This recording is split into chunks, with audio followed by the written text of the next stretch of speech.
সন্ধ্যা অনেকক্ষণ পেরিয়ে গেছে। পল্লী অঞ্চলের মাঠঘাট কাদায় মাখামাখি। একটি টিনের ঘরে ছোট্ট একটি চায়ের দোকান। ঝমঝম করে বৃষ্টি পড়ছে, আর টিনের ঘরে সেই শব্দ অদ্ভুতভাবে একটি ঝিমঝিমে আমেজ এনে দিচ্ছে।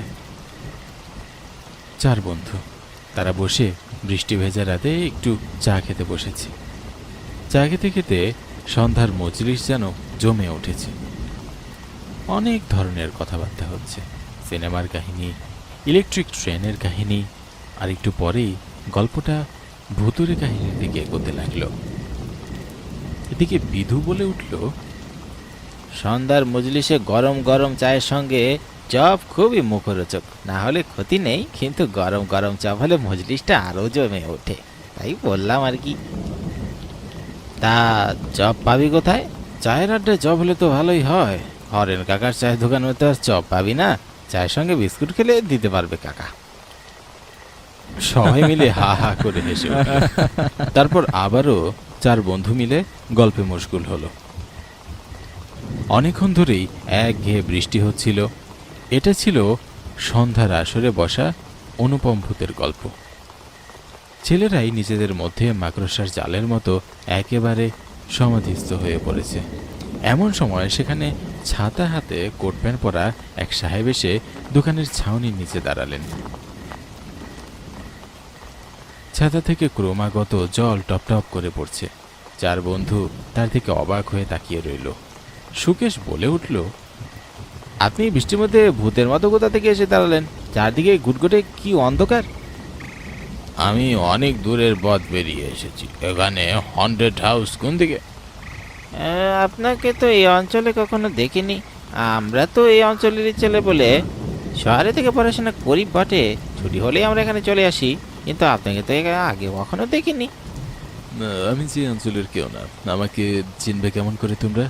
ওই যে বললাম হন্টেড হাউসের কথা, সেই জমিদার বাড়ির খোঁজেই আমি এখানে এসেছি। তোমরা কি আমাকে দেখিয়ে দিতে পারবে? এক গ্রাম থেকে একটু ভিতরে মাইলখানি কেটে গেলেই বিরাট জমিদার বাড়ি, বহুত পুরান বাড়ি। ওই বাড়িতে কেউ থাকে না। আপনি কি সেখানকার ভূত খুঁজছেন? ওই জমিদার বাড়ির দোতলায় একটি কামরা আছে। ওই নির্জন ঘরে যদি এক রাত কাটাতে পারি, তাহলে এই ভূতের ঠিকানা পেয়ে যাব। এই কথা শুনে সাহেব বিচ্ছিরি গলায় কেমন যেন একটা হেসে উঠল। ক্রমাগত কিছুক্ষণ চিল্লানোর পর যেমন মানুষের গলা ভেঙে যায়, অনেকটা সেরকম। তারপর সাহেব তাদের দিকে একবার বাঁকা চোখে তাকালো। ওর ভাবগতি দেখে বড্ড অস্থির বোধ করতে লাগলো সকলেই। কোত্থেকে এলো এই সাহেব? বিধু রসিকতা করে সাহেবকে বলল, কি গো সাহেব, তাই ভূতের বাড়িতে একাই যেতে পারবে, নাকি কোনো চৌকিদারকে লন্ডন নিয়ে তোমার সঙ্গে যেতে হবে? সাহেব আরো একবার তার রহস্যময় হাসি হেসে নিল। তারপর নিচের পকেট থেকে টর্চ লাইট বের করে বাইরের মিশকালো অন্ধকারের মধ্যে আলোর বুলেটটা ছুঁড়ে মারল। সত্যি জোরদার টর্চ লাইট বলতে হবে। আলোটা একটি গাছে পড়তে গাছ থেকে কিছু পাখি ডানা ঝাপটা দিয়ে আকাশের দিকে উড়ে গেল। জর্দান বলে উঠল, তোরা তো হাসি ঠাট্টা করে লোকটাকে জমিদার বাড়িতে পাঠালি। লোকটাকে দেখতে কেমন অদ্ভুত রহস্যময় বলে মনে হলো না? আমার মনে হয় লোকটি ডাকাত দলের কেউ। চল, লোকটিকে আমরা ফলো করি। জর্দানের কথা শুনে তারা তিনজন নির্বাক হয়ে বসে রইল। সে যদি ডাকাত গ্যাংয়ের লোক হয়, তাহলে তো এই গ্রাম বিপদে আছে। সেখানে গ্রামের লোকজন এসে জড়ো হলো কেনাকাটার জন্য। প্রতিদিন সন্ধ্যার আগে আবার টুকটাক বাজারেও বসে ওখানে। মোটামুটি 2-3টা দোকান জাঁকজমক হয়ে উঠেছে। গ্রামসহ এই মোড়টা পাহারা দেয় নীলনলির চৌকিদার। ওই বিদেশি যদি এগুলোর ক্ষতি করে দেয়, এগুলো ভেবে তাদের মনে অজানা একটা আশঙ্কা দেখা দিল। চার বন্ধু ঘরে ফেরার তেমন একটা তাড়া ছিল না, কারণ তারা গ্রীষ্মের ছুটিতে গ্রামে ফিরেছে। আমাদের কারোরই তো বাড়ি ফেরার কোনো তাড়া নেই। বাড়িতে তো জানেই আমরা চারজন এক জায়গায় হলে আমাদের আর বাড়ি ফেরা খেয়াল থাকে না। চল, আজকে ওই লোকটাকে ফলো করি। হ্যাঁ জর্দান, তুই ঠিকই বলেছিস। আমরা বেখেয়ালের কারণে আমাদের গ্রামটাকে কোনো বিপদের মুখে ফেললাম না তো। এখানে কিছু বললে অযথা সময় নষ্ট হবে। আমরা লোকটার সম্পর্কে জেনে নেই বরং। চল। বাহিরের মিশকালো অন্ধকারের দিকে তাকিয়ে আর ঝিমঝিম বৃষ্টির কথা ভেবে তাদের মন ব্যাকুল হয়ে উঠল। সেখান থেকে তাড়াতাড়ি করে রওনা দিল তারা।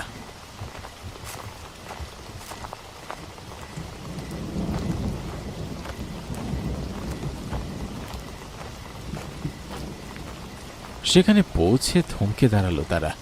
পুরনো জমিদার বাড়ির সামনে আগাছা আর কাটা গাছ এমনভাবে জন্মেছে, ভেতরে ঢোকার কোনো সাধ্য নেই। অনেকক্ষণ বৃথা চেষ্টা করেও তারা আশা ছেড়ে দিল।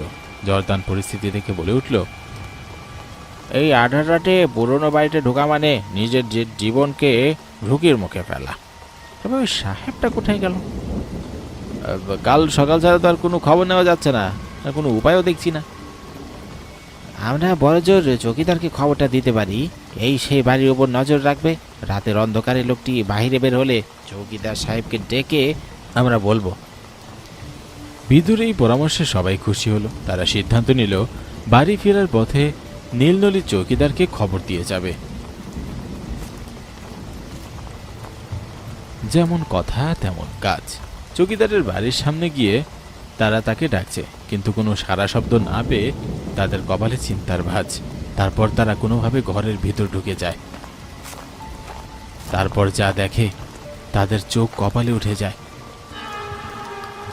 মেঝে রক্তে লাল হয়ে আছে, মনে হচ্ছে কাউকে বলি দেওয়া হয়েছে এখানে। তারা ভয়ে দৌড়ে বের হয়ে আসে। সামনেই নীলনলীর চৌকিদার দাঁড়িয়ে। চৌকিদার অদ্ভুত কণ্ঠে বলে, আমি জানি ওই সাহেবের উদ্দেশ্য ভালো না। ওই সাহেব আমাদের এই মোড়ের বড় ক্ষতি করেছে। আমি তা হতে দেব না। ওই মোড়ের কেন, এই গ্রামের কারো ক্ষতি আমি হতে দেব না। তখন জলটা একটু ধরেছে বটে, কিন্তু রাস্তার দুপাশের গাছপালা থেকে টুপটাপ জল ঝরছে। তার কথা শুনে বোঝা যাচ্ছে সেই সাহেবকে নীলনলীর চৌকিদার আগে থেকেই চেনে, আর তার উদ্দেশ্য কি সেটাও জানে। তোমার কথা শুনে মনে হচ্ছে কাকা তুমি ওই সাহেবকে আগে থেকেই চেনো। তাহলে আমরা বাড়ি ফিরছি। হ্যাঁ, তোমার কোনো সমস্যা হলে আমাদেরকে ডেকো। তারা কথা শেষ করে যে যার বাড়ি চলে যায়। তারা পরে সিদ্ধান্ত নিল তারা জনার্দনের বাড়িতে সেই রাতটা কাটাবে। তাদের বৈঠকখানা খালিই পড়ে থাকে। তারা চারজন ঠিক করেছে সেই রাতে তারা ওখানেই থাকবে। আর রাতটা আমরা গল্প করে জেগে কাটিয়ে দিই, ঠিক আছে? রাত জায়গা ঠিক তাদের আর হলো না। চৌকিদারের ডাকাডাকিতে তারা সকলেই বাহিরে এসে পড়ে। চৌকিদারের চেহারায় কেমন জানি একটা অদ্ভুত ছাপ। সে খুব দ্রুত কণ্ঠে বলল, বাবুরা আপনারা আমার সঙ্গে আসুন, দেরি করবেন না, তাড়াতাড়ি আসুন। তার কথা মতো তারা তার পিছন পিছন যেতে লাগলো। চৌকিদার তাদেরকে সঙ্গে নিয়ে মোড়ের দিকে যাচ্ছিল। তখনও গ্রামের মোড়ের তেমন একটা কোনো নাম দেওয়া হয়নি। মোড়ের কাছে যেতেই চৌকিদার তাদেরকে বলে উঠল, বাবুরা তোমরা এই গাছের আড়ালে দাঁড়াও, আর যা হয় সেটা শুধু দেখো। চৌকিদারের কথা মতো তারা সেখানে দাঁড়িয়ে পড়ল। এমন সময় তারা দেখে কোথা থেকে যেন হঠাৎ করেই সেই সাহেবটা দোকানগুলোর সামনে। তাকে কখনো দাঁড়িয়ে থাকতে দেখা যাচ্ছে, আবার কখনো সে উধাও হয়ে যাচ্ছে। মোড়ের বড় দোকানটার ঝাঁপ ভেদ করে ভিতরে ঢুকে পড়ল সেই বিদেশি সাহেবটা। তা দেখে তাদের চোখগুলো স্থির হয়ে গেল। তাদের আর বুঝতে বাকি রইল না এই লোকটা স্বাভাবিক নয়, মানুষরূপী অন্য কিছু। হে বাবা, আমরা যেমনটা মনে করেছিলাম তেমনটাই তো। একটু মনে হচ্ছে জাদুকর, কিন্তু এই দোকানে কি করছে সে? ওইটা হচ্ছে তন্ত্র সাধক। ওই তন্ত্র সাধনা করে এবং এমন শক্তির অধিকারী হয়েছে। এমন শক্তির অধিকারী হয়েছে তো কি হয়েছে, আজ আমি ওকে ডেকে নেব। তারা চার বন্ধু তখনও জানে না কি করতে চলেছে। সেই সাহেবটি দোকান থেকে টাকা পয়সার দামি জিনিসপত্র নিয়ে দোকান থেকে বের হয়ে আসে। তুই সেই দিন আমাকে মেরে আমার হাত থেকে পালিয়ে গিয়েছিস, কিন্তু আজকে তুই আমার থেকে আর পালাতে পারবি না। এই গ্রামের তুই আর কোনো ক্ষতি করতে পারবি না। আমি থাকতে গ্রামের কোনো ক্ষতি হতে দেব না। সেদিন তোর খুব শক্তি ছিল, তাই না? আজ তোর এই দুষ্ট শক্তি কোথায় গেল? হ্যাঁ, তুই আমাকে মেরে ফেলেছিস তো কি হয়েছে? আজ থেকে আমার আত্মা এই মোর পাহারা দিবে, আর আজ তোকে এখানেই শেষ করে দেব। তখন আকাশটা ভোরের আভা পেতে শুরু করেছে। বৃষ্টি থেমে গেলেও তখন আকাশে বিদ্যুৎ চমকাচ্ছিল। গাছের পেছন থেকে চারজন বন্ধু সেই ঘটনাটি দেখে ভয়ে চুপসে গেছে। ভূত তন্ত্র সাধককে সেখানে গলা টিপে মেরে ফেলে। তখন গাছের আড়াল থেকে তারা চারজন বেরিয়ে আসে, আর চৌকিদারের অবস্থা দেখে ভয়ে তারা সেখান থেকে পালিয়ে যেতে লাগে। তখনই ভূত বলে ওঠে, বাবুরা তোমরা কোথায় পালাচ্ছ? আমি তো তোমাদের কোনো ক্ষতি করব না। তোমাদের সহযোগিতায় আজকে এই দুষ্ট তান্ত্রিককে আমি ধরতে পেরেছি। শুধু সকালে সবাইকে ডেকে এই দুষ্টু তন্ত্র সাধকের লাশের সৎকার ব্যবস্থা করবে, নাহলে ওর আত্মা আবার কাউকে বাঁচতে দেবে না। বলতে বলতে তখন সে হাওয়ায় মিলিয়ে যায়। তারা চার বন্ধু ভোরের আলো ফুটতেই ওই মোড়ে সবাইকে চৌকিদারের সব ঘটনা খুলে বলে। আর সেখানে চৌকিদারের আত্মাকে আহ্বান জানানো হয়। সেখানে চৌকিদারের আত্মা এসে হাজির হয়। তখন তার কাছে জনার্দন জানতে চায়, আর সবার সামনে তুমি তোমার মৃত্যুর কথা বলো, কিভাবে তোমার মৃত্যু হয়েছে? রাতের ডিউটির জন্য আমি বাড়ি থেকে বের হচ্ছিলাম, এমন সময় ওই তন্ত্র সাধক আমার বাড়িতে আসে। আজ ডিউটিতে যাওয়ার কোনো প্রয়োজন নেই। আজ এই গ্রামটা আমি ডিউটি করব। মানুষের ধন সম্পদ হাতিয়ে নেওয়াই আমার কাজ। তার মানে কে কি যাও তুমি? আমি এই পৃথিবীর সবচেয়ে ধনী হতে চাই। আমার অনেক ধন সম্পদ প্রয়োজন। আমি সবার ধন সম্পদ হাতিয়ে নেব বলেই এত বছর তন্ত্র সাধনা করছি। আমি তাকে বাধা দিচ্ছি, যেতেই সে হাওয়া মিলিয়ে যায়। আবার পিছন থেকে ফিরে এসে দেখি সে দাঁড়িয়ে আছে। তারপর আমি বলি গ্রামের লোকজনকে ডাকবো, দাদা। ওই মুহূর্তেই সেই সাহেব আমাকে গুলি করে দেয়। আমি সেখানেই মরে যাই। তখনই চার বাবু আমাকে ডাকতে যায়। তাদের ডাক শুনে আমার আত্মা তাদের সামনে উঠে আসে আর ঘরের মেঝেতে রক্তের বন্যা হয়ে যেতে দেখে। তখন চার বন্ধু একটা সিদ্ধান্ত গ্রামবাসীকে জানায়। এই মোড়ের দোকান বাজাতে গিয়ে যে জীবন দিয়েছে তার নামেই এই মোড়ের নামকরণ করা হোক। আজ থেকে এই মোড়ের নাম হবে নীলনলির চৌকিদারের মোড়। আর এর পাহারা দিবে নীলনলির চৌকিদার। সে তার জীবন দিয়ে এই মোড় রক্ষা করার চেষ্টা করেছে।